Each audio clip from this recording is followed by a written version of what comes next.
Superstar Shakib খানকে নিয়ে নির্মিত তুফান সিনেমার প্রথম টিজার প্রকাশ পেয়েছে। তবে এই শাকিব খান সেই রোমান্টিক মিষ্টি শাকিব নয়, রীতিমতো বিধ্বংসী শাকিব খান। আর তাতেই সিনেমা ভক্তদের মাঝে ঝড় উঠেছে। 1 মিনিট 21 সেকেন্ডের এই ভিডিওতে বন্দুক হাতে এন্ট্রি নেন শাকিব। এ সময় তাকে বলতে শোনা যায়, পূর্বের কথা মোতাবেক এখন থেকে পুরো দেশকে তুফানের হাতে তুলে দেব। সে যা চাইবে পাইবে, যা করিতে চাইবে করিবে, তাহাকে কোনো কিছুতেই বাধা দেওয়ার এখতিয়ার কেউ রাখিবে না।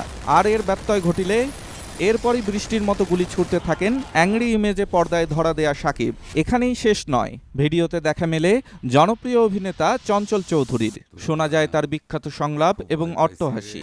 এরপরই আরও একবার স্ক্রিনে বিধ্বংসী রূপে হাজির হন শাকিব।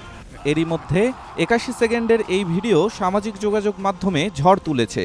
অনেকেই বলেছেন যেন বলিউড কিংবা দক্ষিণী সিনেমার টিজার তুফান। রায়হান রাফি ও শাকিব খান জুটি ঢালিউডকে নতুন কিছু উপহার দিতে চলেছেন। অবশ্য এমন ইঙ্গিত আগেই দিয়েছিলেন নির্মাতা রায়হান রাফি। জানা গেছে একজন গ্যাংস্টার গল্প নিয়ে তৈরি হয়েছে তুফান সিনেমাটি, যেখানে উঠে আসবে 90 দশকের চিত্র। সে সময়ের এক নামকরা গ্যাংস্টারের কাহিনী নিয়েই এগিয়ে যাবে সিনেমাটি। যৌথ প্রযোজনার তুফানে যুক্ত আছে বাংলাদেশের নামী প্রযোজনা সংস্থা চরকি ও আলফা আই, এবং ভারত থেকে যুক্ত হয়েছে SBF। শাকিব খান ছাড়াও এই সিনেমায় আরও অভিনয় করছেন মিমি চক্রবর্তী, নাবিলা প্রমুখ।